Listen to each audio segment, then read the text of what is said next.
बोलो श्री प्यारे की जय। बोलो श्री सतगुरु महाराज की जय।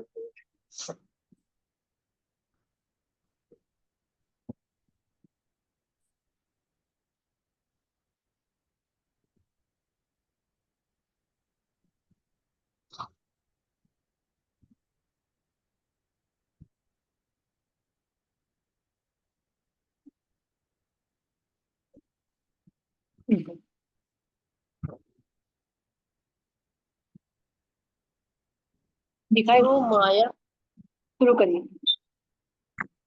जो माया मोह ते उपजे, सो क्या जाने दुख के सुख। जो माया को सुख जान ही, ताते हुए बेमोह। माया मोह से उत्पन्न होने वाले जीव दुख से मिटने वाले अखंड सुख को नहीं जान पाते हैं। जो माया को ही सुख समझते हैं वे प्रियतम से दूर हो जाते हैं। यानी इसका भाव है, जो माया मोह से उपजे हम देख ही रहे हैं, जो संसार में है, ठीक है, जिनको सिर्फ खाना पीना घूमना फिरना उनकी यही लाइफ है। उनको कोई मतलब नहीं है कि मेरा जीव बाद में कहाँ जाएगा, सच्चे सतगुरु कौन है, हम कहाँ से आए हैं।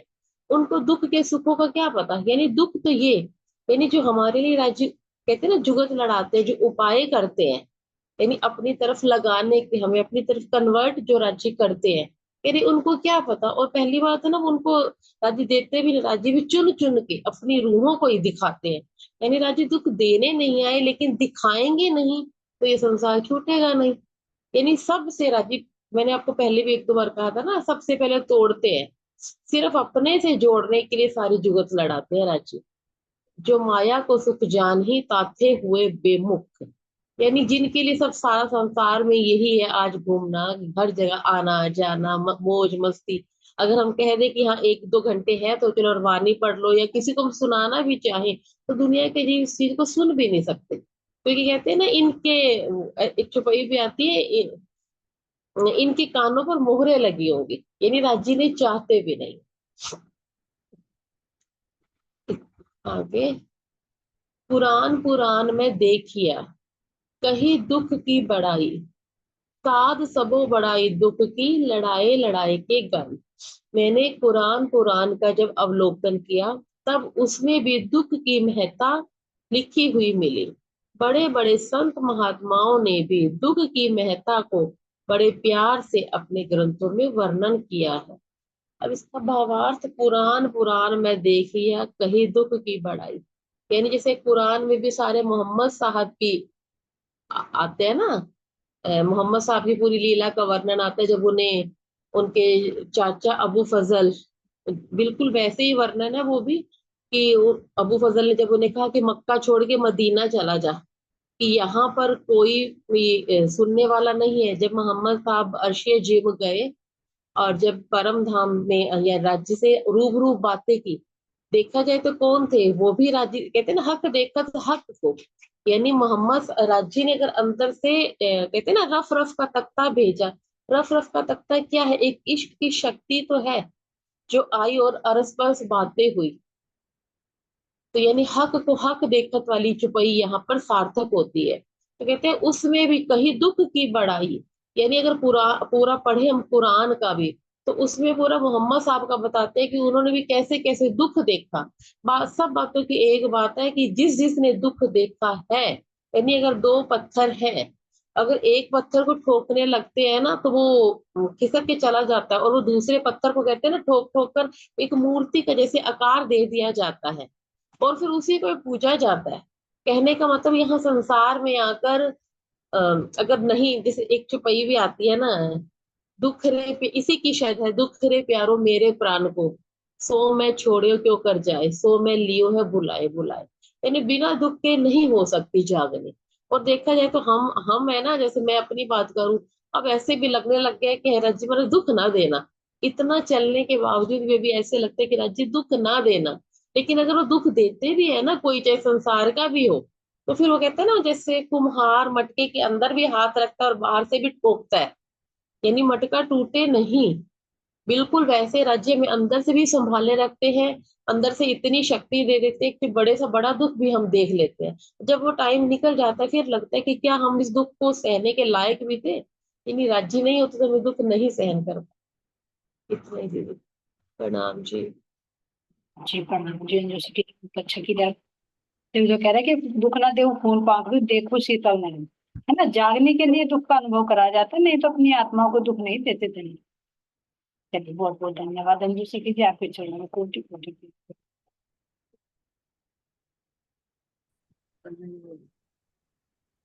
बोले श्री प्राणनाथ प्यारे की जय, सतगुरु महाराज जी की जय, गुरु श्री रामचंद्र जी महाराज जी की जय। बोलो सतगुरु चरण को करूँ प्रेम प्रणाम,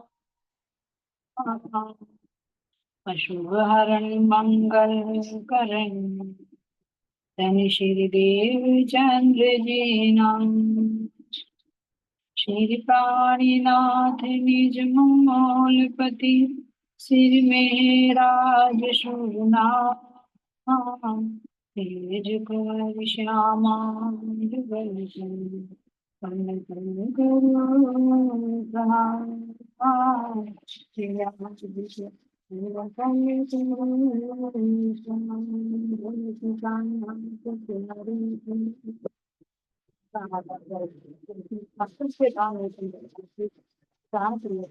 प्राण भरने पे मेरे चरण को ठीक शादी करते हैं बेचत का होती है।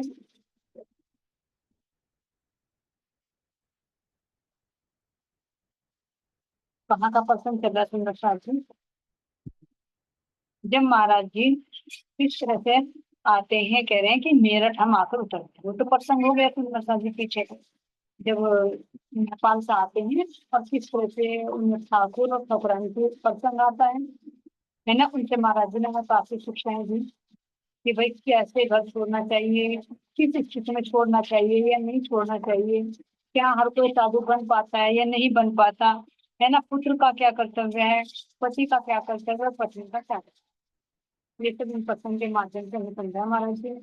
अब बताते हैं कि हम अब यहाँ से तीनों विदा हो गए। कौन सी नशा जी? ब्रज ठाकुर जी और देवगिरी जी और महाराज जी। अब यहाँ कह रहे हैं मेरा क्या करिए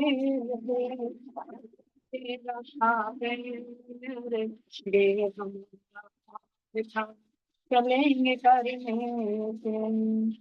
कह रहे कि जब हम ट्रेन में बैठे तो आकर हम कहाँ उतरे? मेरठ।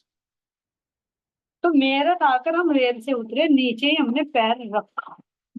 अब आगे चौपाई में क्या कह रहे हैं? देह हमारा आग था, चलेंगे करने से। ध्यान देना सुनना चाहिए। देह हमारा आग था, चलेंगे करने से। क्या संकेत देना चाह रहे हैं कि हमने मेरठ आकर जैसे ही ट्रेन से रेलगाड़ी से नीचे पैर रखा तो कहाँ के लिए चल रहे महाराज जी? यहाँ पर मुजाहिद।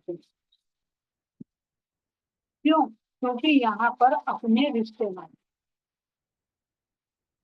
जो रिश्ते नाते जीव को बांधे रखते हैं, जीव के साथ में आत्मा होती है तो वो भी इसमें बंधी रहती है। तो महाराज जी ने गृहस्थी छोड़ दी थी, गृहस्थी छोड़कर विरक्ति में जा चुके थे, है ना, साक्षात राधे महाराज जी हृदय में विराजमान हो गए थे। अब बाहर तो रह रहे थे लेकिन अब गृहस्थी में आकर देखना था कि इस देह की जो गुण इंद्रियां है जिनसे इनका संबंध है, वो अंदर महकी अग्नि है कितनी प्रज्वलित होती है कि नहीं होती। क्योंकि एक तरफ जीव होता है तो एक तरफ आत्मा होती है ना जी? अब तक तो महाराज जी को कोई अच्छा कह रहा है, कोई बुरा कह रहा है, कैसे भी कह रही है, लेकिन कोई महाराज जी को सम्मान भी दे रहा है, कोई किसी का तो नहीं हुआ, केवल वहां हुआ था मेरे भाई की पत्नी थी। लेकिन अब परीक्षा ले रही हैं, आ रही हैं वापस, तो पिछले जो चित्त में संस्कार होते हैं वो कितने उभर गए। इसलिए कह रहे कि हमारे अंदर में आग लगाने वाली देह काम कर रही थी, आग लगाने का काम। देह हमारा आग, यानी जो शरीर था, शरीर के जो संबंध थे, ये संबंध मोह रूपी अग्नि को कैसे अंदर प्रज्वलित कर सकते हैं? तो अपने वैराग्य की परीक्षा तो घर में आकर ही होती है, बाहर नहीं होती। बाहर तो तुम तुम्हें सब सम्मान देंगे, क्योंकि तुम राज्य महाराज जी की बातें करोगे, सत्संग की बातें करोगे, आत्मिक संबंध में रहोगे, तो वहां नहीं इतना मोह होगा। लेकिन जो खून के रिश्ते होते हैं, जिनके साथ में बचपन बीता होता है, जिस जिस संस्कार को इकट्ठा किया रहता है, वो कितना प्रकट है।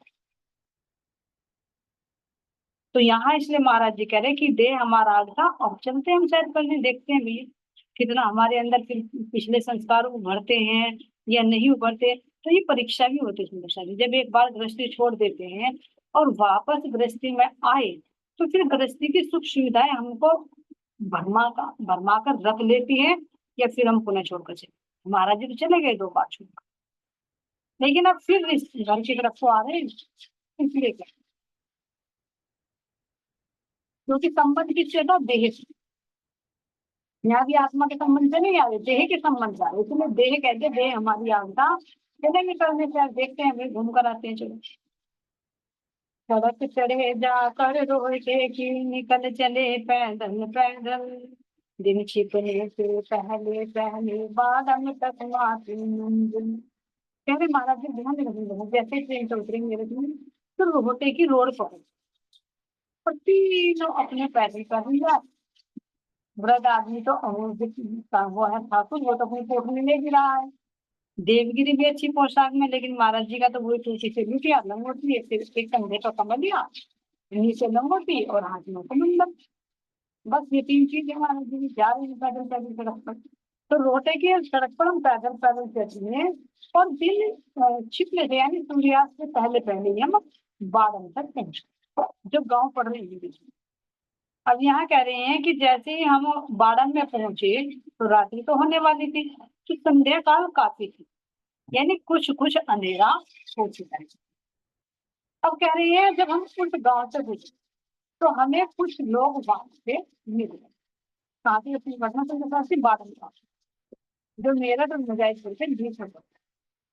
तो महाराज जी पैदल पैदल जा रहे हैं, तो जैसे ही संध्या काल हुई तो बाड़न में पहुंचे, तो वहां के लोग जो आस पास से गुजर रहे थे, उनकी दृष्टि महाराज जी पर पड़ी।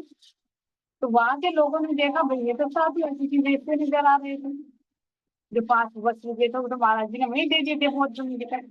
अब यहाँ पे वही साधु को चीज कर देखने थे, तो उन लोगों ने देखा, गांव के लोगों ने, भाई 3 साधु यहाँ गांव में निकल के जा रहे हैं, तो यही ठहरा लेते हैं।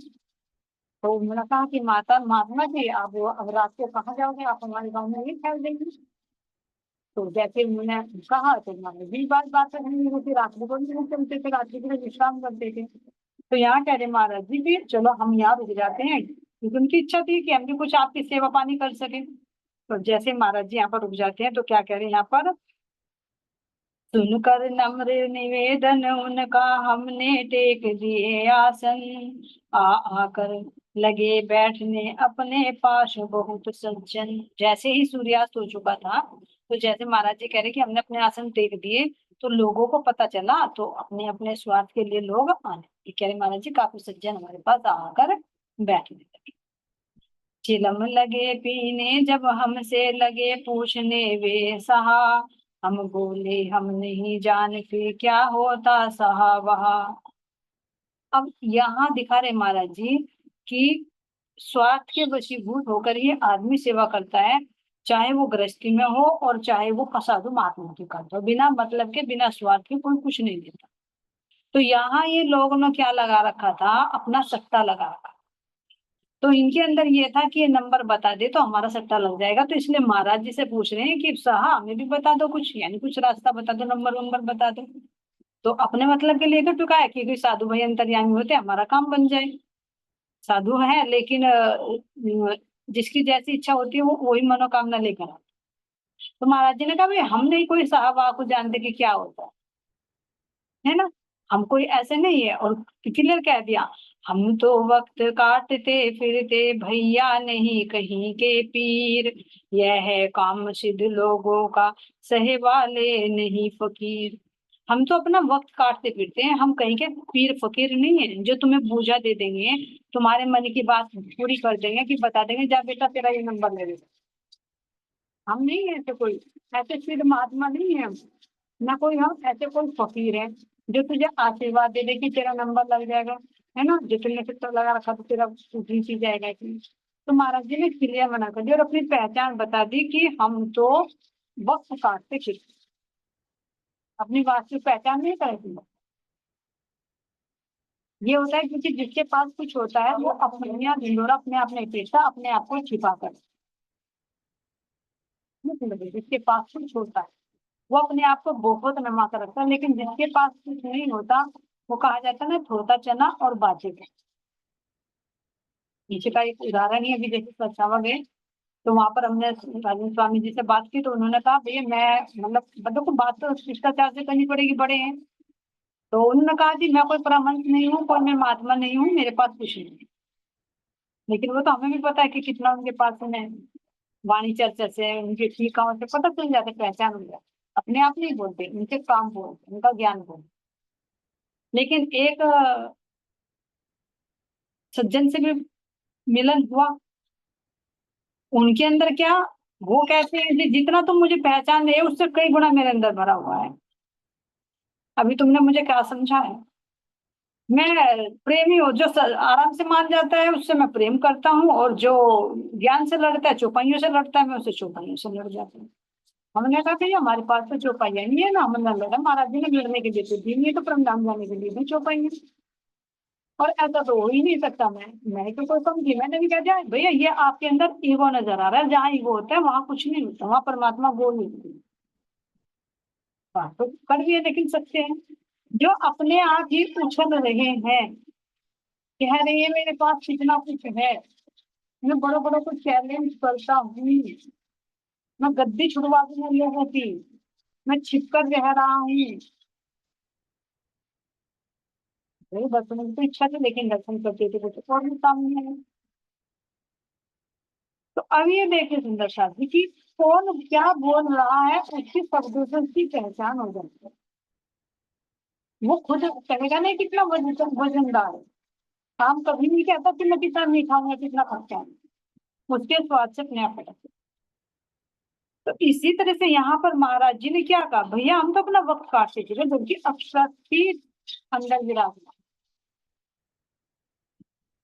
वो भी कह सकते थे भाई मैं तुम्हारा सत्य का नंबर बता दूंगा, लेकिन महाराज जी जिसका ना आगे पीछे का सब पता रहा था महाराज जी को, लेकिन नहीं बताया। अपने सिद्धियों का प्रदर्शन करते नहीं फिर काम की चीज, बेकार की चीज दे देकर लोगों की भीड़ में लगा दी अपने पास, इकट्ठा कर लो कचरा अपने पास। जो असल सौदा होता है वो देने वाले हो किसी ने। ये तो कहता है यही परमहंस की बात, जो राजेश स्वामी ने कहा कि मैं कोई परमहंस नहीं हूँ। परमहंस कोई मोहर लगकर ही नहीं होते सुंदर, कि जिसको सर्टिफिकेट मिल गया, जिस पर मोहर लग गई, क्या वही केवल परमहंस होंगे? नहीं, अपने गुणों से, अपने प्रेम से, अपने समर्पण से, अपनी मेहनत से परमहंस की उपाधि स्वयं नहीं मिलती। लेकिन यहाँ संसार में कहा ना कि सबूत चाहिए, सबूत चाहिए, इसलिए उस पर लोग विश्वास। तो यहाँ महाराज जी ने भी अपनी पहचान छिपा ली देते हमेशा, सामान्य के सामने यही करते हैं क्योंकि सोच नहीं के जाने, लेकिन जो पारसी होगा वो पहचान जाएगा। जैसे अभी ठाकुर जी पहचान गए, घर बार छोड़कर चल गए, और एक हम जैसे रामानंद जैसे हम बैठे हैं, हमने भी बाह्य स्थिति देखा, जबकि इतना कुछ हुआ सुंदर से रामानंद जी की हिस्ट्री अपने आप करके देखो, मैं विचार कर रही थी काम करते करते, है ना, उसमें देखे कि हमें भी बहुत कुछ ऐसा अनुभव हो जाता है, लगता है महाराज जी साक्षात करा देते हैं कि हाँ मैं तेरे सामने हूँ, किस तन में हूँ ये भी पहचान करा देते हैं। लेकिन इस तन की किसी बाह्य लीला को देखकर हम कैसे पीछे हटते हैं, ये हमारा दुर्भाग्य, हम ही रावण है। और जबकि बाद में उस तन को पूजा जाता है, ताज्जुब की बात है। तन के रहते रहते कोई महत्व नहीं देता, और जब तन छूट जाता है तब उनकी मूर्तियों को उठाए फिरते हैं, तब दिन रात करते मुझे दर्शन हो जाए, मुझे दर्शन दे दे, मुझे दर्शन दे।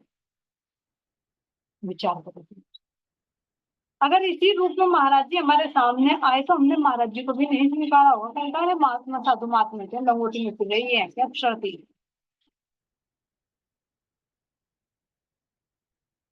ऐसे सुंदर सा जी माया का छलावा होता है। इस छलावे से भी से पूछे तो सतगुरु की कृपया ही बचा पाती है, जो अपना असली रूप का अनुभव कराती है। अन्यथा बाहर की दृष्टि को देखकर, बाहर के स्वरूप को देखकर हम ऐसे ही आ जाते, कहेंगे अरे ये तो बस ऐसे साधु महात्मा कुछ झंडू दत्त जी हैं, है ना।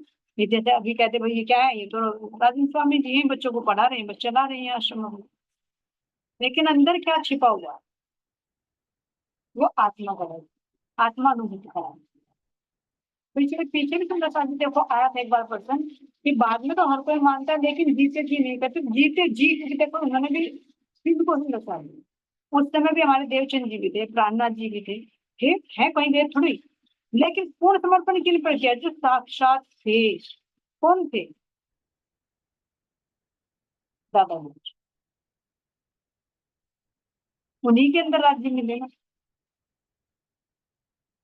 प्रोक्ष है तो वे भी, लेकिन प्रोक्ष से प्रत्यक्ष उनकी कहाँ लीला कर रहे हैं, किस तरह से हमें उचित मिल रही है, हमें उस पर भी फोकस करना चाहिए।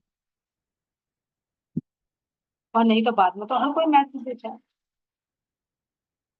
वही काम हो गया ना जैसे संसार के लोग होते हैं, जैसे उनमें हमारे में अंतर ही क्या रहा है। कैसे कि जब माँ बाप बूढ़े हो जाते हैं तो उनको क्या करते हैं, भोजन तक भी नहीं देते। अगर ठीक भी हो गई तो बहाना बना देंगे, अरे दूध मत देना, अरे अपने दादी को घी मत देना, खांसी हो रही है, उसको खांसी भी ना हो तो भी इसको खांसी कर देंगे बचाने में।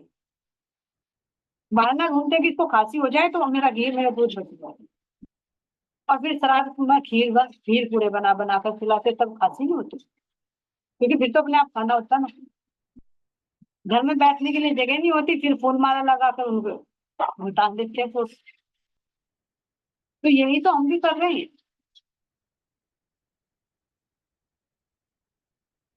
गुरु महाराज जी से ये विनती नहीं, बस ये माया का जो आवरण दिखा रहे ना, इस माया के आवरण को हटा दे, और जहां विराजमान हो उनका साक्षात हमें हो जाए। तो यहाँ सुंदर साथ जी आगे महाराज जी कह रहे हैं, यह काम सिद्ध लोगों का है, सहे वाले नहीं फकीर।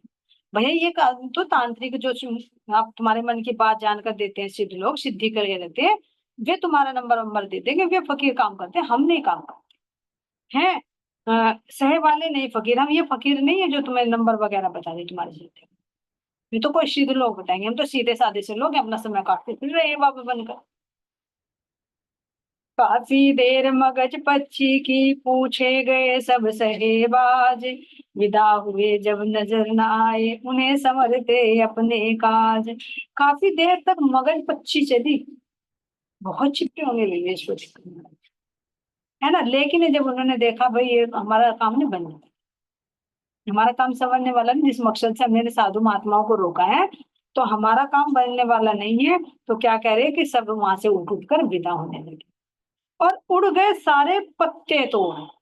जैसे तूफान आता है या हवा आती है, पेड़ पे से सारे पत्ते झड़ जाते हैं, इस तरह से एक एक उठ उठकर सारे चले। क्यों सुंदर साथ जी? क्योंकि असल की खुराक लेने के लिए नहीं आए थे। जो असल का खजाना महाराज जी के पास था वो लेने के लिए नहीं आए थे, वो अपने झूठे अपने खजाने का एक नंबर पूछने के लिए आए थे। इस मकसद से उन्होंने टिकाया। अगर वो काम नहीं बनेगा तो क्यों टिकाए, क्यों भोजन कराए। ये सुंदर साथ जी परीक्षा भी होती, ये परीक्षा भी होती है। बाहर से जब पूछा जाता है तो बाहर से एक बार तो टोल मटोल कर देंगे, लेकिन जब अंदर की वास्तविक पहचान चाहिए ना, कि नहीं मुझे तो पहचान ले अंदर का खजाना चाहिए, तो धैर्य की परीक्षा करते हैं सभी। जब असल, लेकिन इनको तो बाहर का चाहिए था, अंदर का चाहिए ही नहीं था, तो क्या हुआ, वहां से उठ कर सब चल रह गए बैठे हम ही अकेले, उड़ गए सारे पत्ते तोड़। माल बताते तो उनको भी, पर भाग गए सब छोड़। महाराज जी कह रहे हैं कि हम तो अकेले ही बैठे रहेंगे भी तीनों दिन, और वे तो सब पत्तों की तरह उड़ गए। कह रहे महाराज जी कि माल तो हम उनको बताते असली, जो वे यहाँ का नकली माल का नंबर पूछने के लिए आए, तो वहां का नंबर बताते इनको असली माल का कहाँ पर है असली खजाना। लेकिन उससे पहले ही वे तो उठकर भाग लिए। क्यों भाग रहे? सुंदर साथ जी कह रहे हैं, किसका टिकाना ग्राहक अपना था ही कौन, उठा कमंडल और कमलिया चले वहां से उठकर मौन। भोजन भोजन की किसी ने नहीं पूछा फिर, क्योंकि अपने काम से थे। यहाँ भी देखो सुंदर सा जी, जब अपना स्वाद साधना होता है महाराज जी से, तो हम कहीं चढ़ावे चढ़ा देते हैं, कहीं पारायण बोल देंगे कि भाई पारायण करवा दूंगी मैं, इतने का भोग चढ़ा दूंगी। और अगर थोड़ी सी ऊक चूक हो जाए तो क्या कह देते हैं हम, अरे महाराज जी मैं कहीं सकती नहीं, मार तो सारा काम। ऐसा देखा जी। एक सुंदर सा आते उनकी तरफ मैं कई बार गई हूँ, तो उन्होंने क्या क्या बहुत मतलब बीतक भी चलती थी, शेरपुर भी ट्रॉली भर भर के गेहूं की जाती थी। काफी सुंदर साथ आते थे मोहल्ले के इकट्ठे होके, वाणी चर्चा भी लगती, बीतक भी चलती, भंडारा भी होता, साल में दो दो हो ही जाते। वैसे भी सेवा बहुत भिजवाती, लेकिन क्या हुआ कि बेटे ने किसी वैसे लड़की से शादी कर दी, बहुत ही ज्यादा एज की। तो अब उन्होंने देखा कि भाई हमारी तो मर्जी में नहीं चल रहा, तो वहां इतनी सी खटपट में लड़का छोड़कर चला गया। तो सब दोबारा गए तो क्या बोला है, अरे मैं तो छोड़ दी महाराज जी, मेरे तो घर का ही नाश करवा दी, मैं नहीं मानूंगी। बड़ी मुश्किल से बहुत कई सालों में जाकर हिंदत ली। तो यानी क्या, एक थोड़े से झटके में महाराज जी पर से विश्वास हट गया। तो क्या इसी मतलब के लिए राज्य को पूछ रहे थे कि मेरा काम मेरी गृहस्थी सही तरह से चलती रहे? फिर तो पार का सौदा तो हम लेने की कोशिश कर ही नहीं रहे। जितने कुछ भी हम कर रहे हैं, चाहे कुछ भी भंडारा करे, कुछ भी कर रहे हैं, तो हमारा फोकस कहाँ था, यानी हमारे गृहस्थी से ही चलते रहे, हमारे बच्चे से ही सलामत रहे, यही था ना फोकस। अगर उसमें थोड़ी सी कमी आई तो हमारा विश्वास ही डगमगा गया। तो विचार, दुख जो दुख का दे रहे सुंदर साथ, जो क्या वाणी हमारे चरितार्थ हुई हो, अभी तो कई परसेंट चल रहा है। क्योंकि दुख तो धनी की मेहर से आता है, चाहे लौकिक दुख हो चाहे वो विरह का दुख हो, क्योंकि यहाँ का दुख मिलेगा तो फिर विरह होगा, इस संसार से आसक्ति हटेगी। मान लीजिए कि क्या पता मेरे धाम के धनी, मेरा पुत्र में ज्यादा मोह था, तो उस मोह को तोड़वाना चाह रहे हैं महाराज जी, तो ये तो मेहर है। लेकिन हमने समझा तो नहीं, उल्टा महाराज जी पर ही उंगली उठाने शुरू कर दी। सब कुछ छोड़ दिया, आना जाना सब कुछ छोड़ दिया, पारायण पाठ पूजा भी तक सब कुछ छोड़ दिया, सुंदर साथ से बात तक करनी छोड़ दी। तो देखे उसकी, वो देखे कि जब दुख देता है तो किस लिए, बार बार दुख का यही प्रकरण सुंदर सा जा रहा। तो अब हमारे अंदर मजबूती आ रही है ना, वाणी को पढ़कर बल मिल रहा है ना, कि अगर दुख भी आ रहा है तो धनी की मेहर से मिल रहा है, साहेब के हुक्म से, उनकी कृपा से दुख मिल रहा है। क्यों? क्योंकि इस दुख से हमारी आसक्ति हटती है और परमात्मा की तरफ को हम दौड़ते हैं, और दौड़ते हैं तो उसका दीदार हो जाएगा। तो इस दुख के बदले में तो अखंड सुख मिलने वाला है। लेकिन महाराज जी फिर क्या करेंगे, ना ये तुझे नहीं चाहिए तो ले सुख अपना वापस, बीती रहे, लेकिन छूटेगा, काल छुटा देगा, एक न दिन छूटेगा जरूर। तो यहाँ सुंदर साथ जी इसी तरह से कहीं हम भी इन्हीं की तरह स्वार्थ के वशीभूत होकर तो नहीं सेवा करें। अगर उस स्वार्थ में कहीं कमी आई तो क्या हमारा विश्वास डगमगाता है, क्या हम राज्य पर उंगली उठाते हैं? राज्य तो चाह रहा है कि मैं भला करूं अपने लोगों का, लेकिन हम उल्टा चढ़ा देते हैं कि बता तूने मेरे साथ में ऐसा क्यों किया, मुझे तो अपना बच्चे प्यारे लग रहे थे, मुझे तो अपना घर प्यारा लग रहा था, बता तूने क्यों छुड़वा, तू भी जा, मैं तो तुझे भी नहीं पूछती। उनका कुछ नहीं बिगड़ने वाला, बिगड़ेगा। तो यहाँ इसी तरह से प्रसाद जी हम इससे ये पर्सन से शिक्षा ले कि हम भी स्वार्थ के वशीभूत होकर राज्य की कोई भी सेवा, कोई ध्यान पूजन ना करे। सही पूछे तो उनका शुक्राना बजाय कि उन्होंने मुझे इस लायक समझा कि मेरे इस मुख पर जो हमेशा गंदा बोलता था, जो गंदगी का भंडार है, इस मुख से तेरा नाम उच्चारण हो। धन भाग है मेरे जो मेरे कानों में आपके शब्द पढ़ रही है, मैं सुन पा रही हूँ। धन भाग है मेरे जो मैं आपकी इस वाणी को या आपके दर्शन में कर पा रही हूँ। धन्य है मेरे हाथ, धन्य है मेरे पैर भी जो आपके तीर्थ के लिए बढ़ते हैं, आपकी सेवा के लिए मेरे हाथ बढ़ते हैं। तो इसमें शुक्राना करे धन्य, एहसान ना तो लेके एहसान कर रहे हैं। वो हमारे भोजन के, हमारे भूखे, हमारे पैसों के भूखे नहीं है, हमें चाहिए उनसे कुछ, वे तो पूर्णात अतिथि। तो यहाँ सुंदर साथ जी ये कह रहे हैं कि भैया कि कौन टिकता और किसका टिकाना था, अपना तो ग्राहक कोई भी नहीं था, हम मालूम वो बताते। असली माल देते, लेकिन उन्हें तो बाहर के माल की इच्छा थी ना, तो भाग गई, उड़ गए पत्तों की बात। अब महाराज जी कह रहे भैया हमने भी अपना कमंडल और कमलिया उठाई और चल देंगे चुपचाप। अब उन्होंने ये नहीं कहा महाराज जी ने कि तुम असली माल ले लो, क्योंकि देख ली कि पात्रता ही नहीं है उनकी। उन्होंने मकसद ही यही था उनका रोकने का कि हम अपना सट्टे का नंबर पूछ ले, तो हमारा काम। तो महाराज जी भी यहाँ से चुपचाप चल, और चलकर क्या कह रहे हैं, अगले गांव टिके फिर जाकर बाड़म में हम टिके नहीं, वहां रात काटी जाकर के रटते रटते धनी धनी। कह रहे हम यहाँ नहीं टिके, जहाँ हमारा कोई ग्राहक ही नहीं था, तुम वहां रुक कर करेगी। तो ध्यान देना तुम, दो महल देखत खेल में लोग देखे ऊपर का जहूर, जाए अंदर महल को चिनाई आकर हो तो अक्षय। अगर हम बाहरी बातुनी मेहर को छोड़कर जाहिरा मेहर के लिए धनी से जुड़ा देंगे, तो वहां धनी दे तो देंगे माया, लेकिन रहेंगे नहीं माँ। ये सोचे कि मेरे सारे काम बन रहे हैं, राज्य महाराज जी मेरे पास है, नहीं, ये बाहर की मेहर तो जेहर है, और धनी फिर तुम्हारे पास में नहीं है। जैसा कह रहे हम यहाँ टिके नहीं थे हमारे पास में, जहाँ असली खजाना लेने वाला नहीं हो तो वहां हम टिक्का करेंगे, चल देते। और रात काटी कहाँ पर, हमने आगे जाकर अगले गांव में रात काटी। कैसे काटी, रटते रटते। फिर महाराज जी तो वही था, रात को ध्यान करते थे। प्रातः उठ करके चले पकड़ी अपनी राह, आन मुजाहिदपुर रुके दर्शन की थी चाह। अब प्रातः उठकर चल गए तो अपनी राह पकड़ ली हमने, रात तो काट दी लेकिन उठकर अब काटे चले। और कहाँ पर आए हम, मुजाहिदपुर में आकर रुके हैं, क्योंकि हमारी वहां दर्शन करने की इच्छा थी, इसलिए चले भाई चलो तो मिल कर आते हैं। क्यों सुंदर शादी, क्योंकि यहाँ पर उनकी बुआ की ससुराल, जिन बुआ ने पालन पोषण किया। बचपन में याद है ना, जब कहा था कि हमारे पास पैसे नहीं होते थे तो बुआ अपने पल्ले से भी देकर चली जाती थी। कुछ तो हमारे पास थे जो गड़ा धन मिल गया था, है ना, कुछ कभी कभी कमी पड़ जाती थी तो बुआ अपने पल्ले से भी देकर जाती थी। तो कुछ दिन कभी यहाँ रुकती थी तो कभी कभी हमें वहां पर भी लेकर चली जाती थी।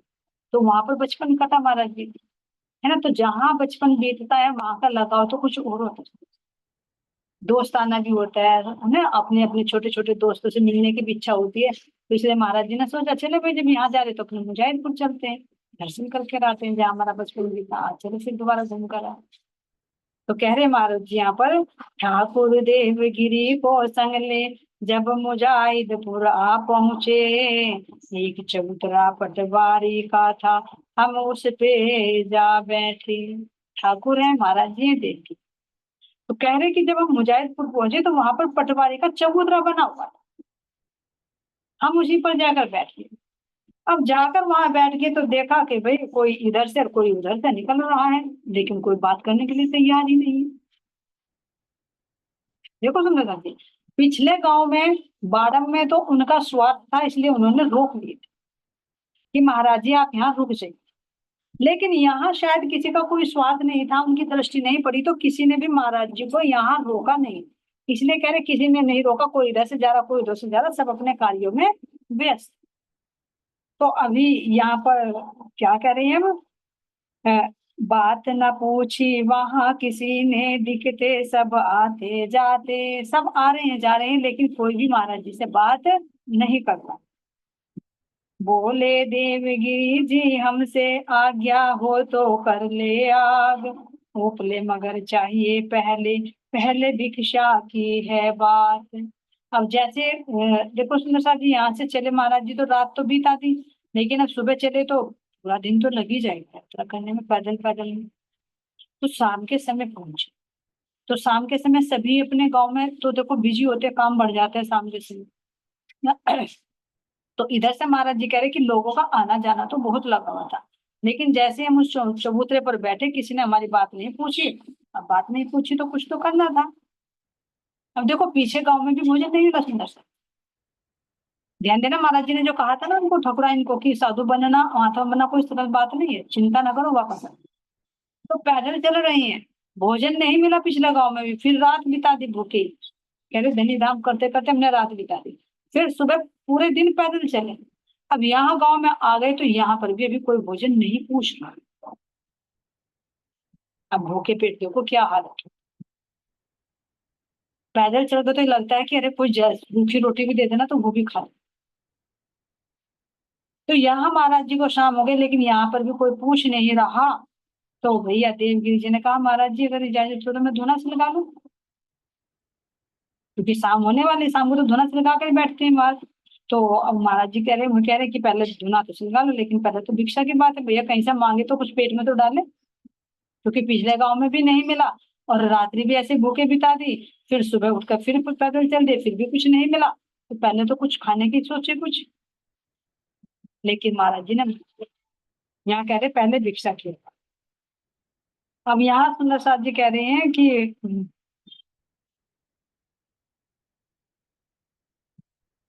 अब महाराज जी यहाँ पर कह रहे हैं जैसे कि कलीराम एक व्यक्ति वहां का आता था, बोला महाराज देवगिरी तुम इससे मांगी यह कर देगा सारे काज। यहाँ सुंदर साथ जी भिक्षा की भी कह रहे होंगे, और यहाँ उपले से भी भिक्षा का संबंध आता है ना, क्योंकि अभी भोजन भी नहीं किया, और फिर अगर आग जला ले तो उसके बाद ये भी उपले मांगने पड़ेंगे, भाई आग जलाए तो कहीं से जलाए। तो इसलिए कहा पहले तो भाई भिक्षा की बात है, यानी उपले भी आगे अगर धुना भी सिलगाना है तो आगे वो उपले मांग कर लाने पड़ेंगे, और भोजन भी करना है तो भी मांगना पड़ेगा, तो पहले तो भिक्षा की बात है। तो ऐसे ही आते हुए कलीराम महाराज जी को नजर आए एक व्यक्ति। तो महाराज जी ने तुरंत उसको कहा देवगिरी को कि तुम जाओ, जो व्यक्ति जा रहा है इससे उपले भी लेकर आओ, ये तुम्हारे सारे काम कर दे, क्योंकि महाराज जी समझ गए कि ये बहुत दयालु भाव का है। क्योंकि पहले से भी पता था महाराज जी को, और अंदर में तो वो विचार आ ही जाता है कि ये बहुत दयालु स्वभाव का है, तुम्हारी सारी इच्छा पूरी करेगा, तुम इससे जाकर कहो। तो जैसे उन्होंने देखा कि ये व्यक्ति जा रहा है, तो उन्होंने कहा भैया कि 2 उपले चाहिए हमें। तो उसके अंदर तो दया भाव था, दान भक्ति की भाव भरा हुआ था। तो उन्होंने कहा कि भैया साधु वो सिलगाना है धुना, तो 2 उपले चाहिए। तो उन्होंने कहा कि नहीं नहीं, 2 नहीं, तुम कहो तो मैं टोकरा भर के दे दूं। वहीं लेकर चला गया जहाँ उन्होंने अपना बिटोड़ा लगा हुआ, बिटोड़ा का मतलब जहाँ उपलों का इकट्ठा करके बनाया, और फिर फोर्स से उसको चारों तरफ से लपेट दिया जाता है, ताकि बारिश वारिश में वो गले, सुरक्षित रखने के लिए उन सब का ढेर बनाकर ऊपर से उनको उस तरह लपेट दिया जाता है। तो उसको वो कहते हैं बिटोना। तो वो क्या करता, कलीराम वहीं पर लेके चला गया कि तुम ऐसा करो अपना टोकरा भर लो, तुम ले जाओ। लेकिन उन्होंने देवगिरी जी ने कहा कि नहीं, मुझे केवल 2 ही उपलों का महाराज जी ने हुक्म दिया है, इससे ज्यादा मुझे नहीं चाहिए। अब देखो जब नहीं मिलना होता तो भोजन उसको पूछने भी नहीं पूछते, उपले तो दे दिए। उपले देकर आ गए महाराज जी के पास में, और अपनी धुनी सिल गए, और सिलका कर क्या कह रहे हैं, वही हम बैठ गए। चिलम विलम पीते रहे हम अपनी रात बिताई वहीं पड़े, किंतु गांव के किसी व्यक्ति ने रोटी के लिए नहीं पूछे। तो महाराज जी कह भाई चिलम विलम तो पी लेते थे, वो पी रहे हैं, और पी पी कर अपनी हमने रात बिताई, लेकिन रोटी के लिए किसी ने नहीं। देखो जब मिलनी नहीं होती ना, तो शायद यहाँ पर सेठ जो ठाकुर चले थे उन्हीं की परीक्षा हो रही हो। नहीं तो मिलते, जो उपले दे रहा है और कह रहा है 2 के बदले में भैया तुम टोकरा भर कर ले जाओ, तो क्या वो भोजन के लिए नहीं पूछ सकता था? गाँव के अंदर लोगों के अंदर बहुत दया भाव होते हैं सुंदर साथ जी, देने की भावना भरी होती है कि भैया चलो हम भोजन कर रहे हैं, तो शाम के समय है तो भाई साधु महात्माओं को भी भोजन करा दे, क्योंकि खेती करते हैं, उनका भंडार होते हैं। तो अब यहाँ सुंदर साथ जी कह रहे महाराज जी ने किसी ने हमें रोटी के लिए नहीं पूछा, तो ऐसे हमने रात बिता। रव जाए में नाहे प्रातः और अपना नित